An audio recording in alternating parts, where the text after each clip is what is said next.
Assalamualaikum warahmatullahi wabarakatuh. Kawan-kawan sekalian, kembali kita berjumpa di Juanda BKR Channel.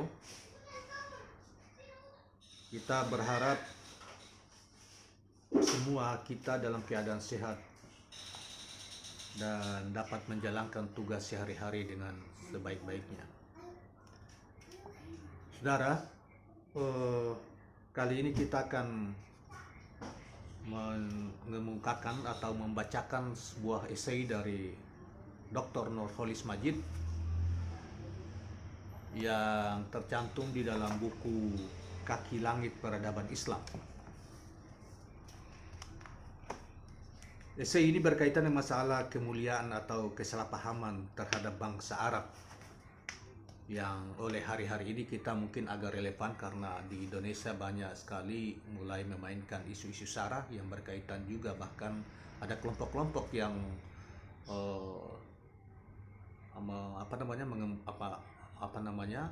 mencoba mengangkat isu sara yang berkaitan menebar kebencian terhadap bangsa atau etnis tertentu, yaitu keturunan Arab di Indonesia. Bahkan lebih jauh mereka menyerang bangsa Arab secara keseluruhan. Ada yang mengatakan bahwa bangsa Arab tidak memberikan kontribusi apapun terhadap perkembangan dunia. Bahkan lebih dari itu, mereka mengatakan bangsa Arab itu tidak punya kehormatan jika tidak ada Ka'bah. Allah tidak meletakkan Ka'bah atau di Mekah, atau Allah tidak mewajibkan umat Islam atau ada Ka'bah di Mekah, bangsa Arab itu sangat terhina dan tidak dianggap oleh masyarakat dunia. Oleh karena itu, tulisan Cak Nur ini atau Dr. Nurholis Majid ini sangat penting untuk mengetengahkan potret tentang bangsa Arab di tengah peradaban dunia. Baik, kita ini mungkin bukan berarti kita membela keturunan Arab di Indonesia, tetapi memang pantas kalau kita membela sebagai Muslim karena mereka juga memberikan kontribusi yang besar terhadap bangsa ini dalam mengarungi kemerdekaan bangsa Indonesia tanggal 17 Agustus 1945. Baiklah saudara-saudara sekalian, kita bacakan saja apa yang dikemukakan oleh Cak Nur di dalam bukunya, atau Cak Nur atau Dr. Nurholis Majid, yang juga kita tidak asing lagi tentang beliau, karena bagi mereka yang pernah berkecimpung di dalam dunia pergerakan Islam, pasti apalagi sejak tahun 70-an pasti mengenal siapa sosok Dr. atau Profesor Dr. Nurholis Majid ini. Saudara sekalian, kita langsung bacakan saja. Yang pertama kita memulainya dengan Bismillahirrahmanirrahim. Dikatakan bahwa barangkali tidak berlebihan jika dikatakan bahwa bangsa Arab dalam dekade terakhir ini adalah bangsa yang paling banyak disalahpahami. Perjuangan mereka yang sangat gigih, bahkan mati-matian dalam membebaskan Palestina, yang acap kali secara tak terhindari menghasilkan langkah-langkah berlebihan, justru membuat mereka sering tampilkan sebagai identik dengan terorisme. Dalam arti tanda petik ya, kata terorisme. Penilaian yang tidak adil itu tidak saja kita dapati dalam berbagai media massa yang ditulis secara awam, bukan oleh ilmuwan, tetapi juga kadang-kadang dalam tulisan-tulisan yang lebih serius, yang berpretensi keilmiahan atau kesarjanaan dari kalangan para sarjana barat. Hal terakhir inilah yang mengundang Profesor Edward W. Said, seorang nasionalis Arab dari lingkungan Kristen Palestina, menulis buku Orientalism yang dengan pedas mengkritik para pengkaji kebudayaan Arab dan Islam dari barat. Tapi ibarat mustahilnya tangan penutup matahari di samping tulisan berbau propaganda yang serba negatif, kini juga bermunculan hasil-hasil kajian yang lebih adil dan fair. terhadap Arab dan Islam. Dengan di sana sini dikemukakan pengakuan akan peranan bangsa Arab dan agama Islam bagi kemajuan dan peradaban dunia. Sekadar misal, peranan bangsa Arab dalam peradaban modern sekarang ini tercermin pada berbagai peristilahan Arab dalam bahasa-bahasa Barat,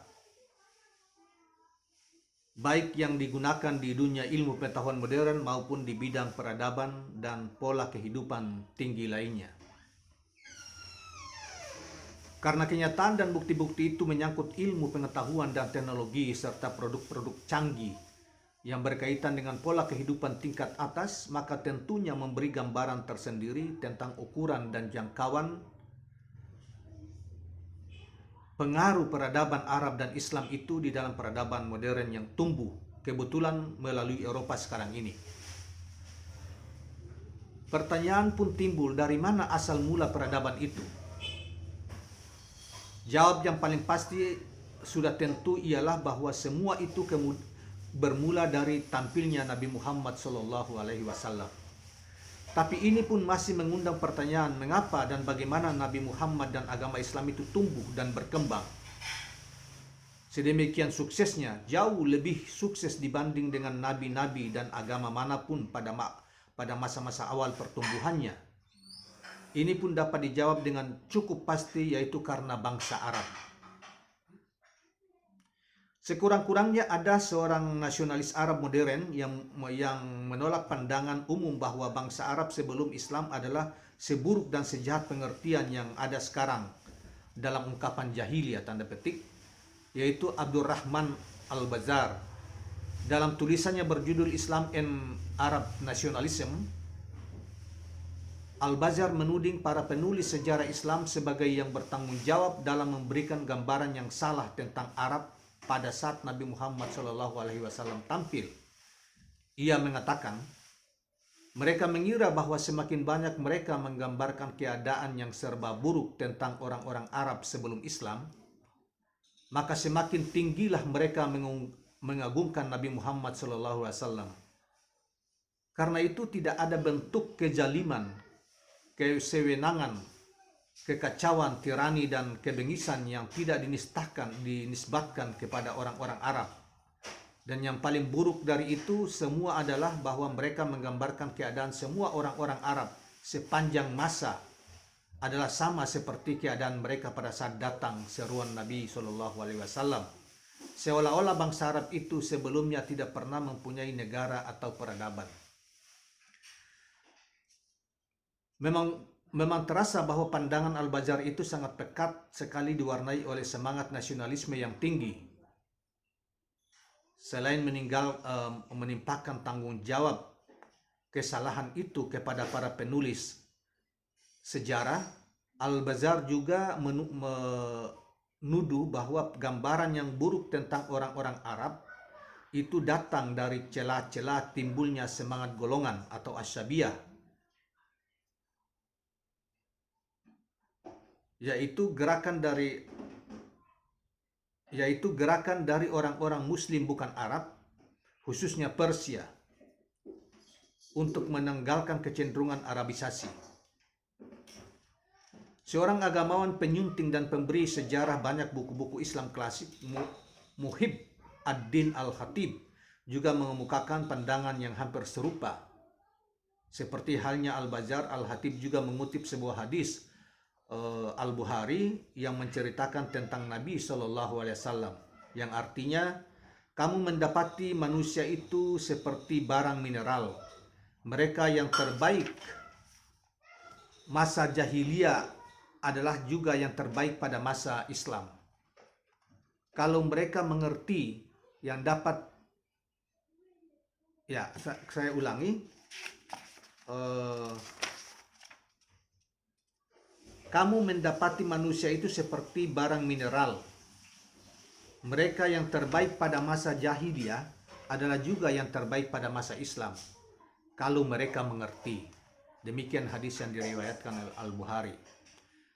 Yang dapat dipahami dari sabda Nabi itu bahwa orang-orang Arab itu memang mempunyai kualitas yang tinggi, bagaikan barang mineral seperti emas, sehingga jika mereka berharga sebelum Islam, maka mereka pun berharga sesudah masuk Islam. Kemudian Al-Khatib menjelaskan selanjutnya, tidak dapat diragukan bahwa bangsa Arab adalah penyembah berhala.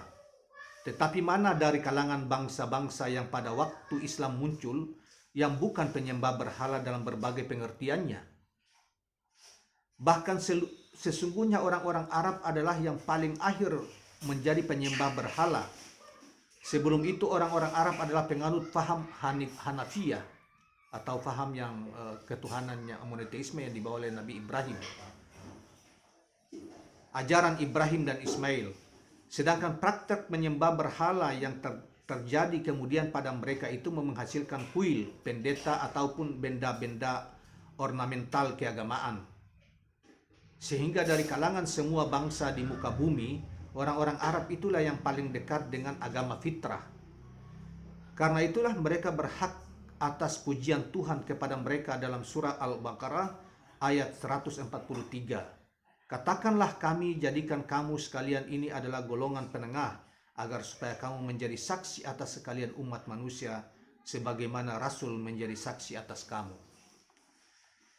Dari gambaran singkat di atas dapat dirasakan betapa masih banyaknya segi-segi yang bagaikan terra incognita atau penemuan kembali. Terra incognita adalah sesuatu yang ditemukan kembali.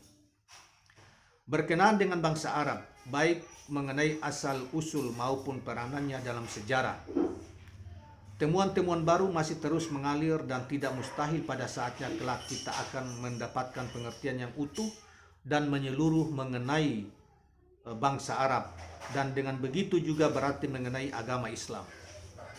Sebab bangsa Arab dan ketinggian kebudayaan dan peradaban mereka seperti telah terbukti dari bahasa Arab yang sedemikian canggih dan halusnya membentuk latar belakang yang dapat menjadi asbab al-nujul atau penyebab munculnya, latar belakang penyebab munculnya dalam arti luas dan menyeluruh bagi Al-Quran, berarti juga bagi Islam.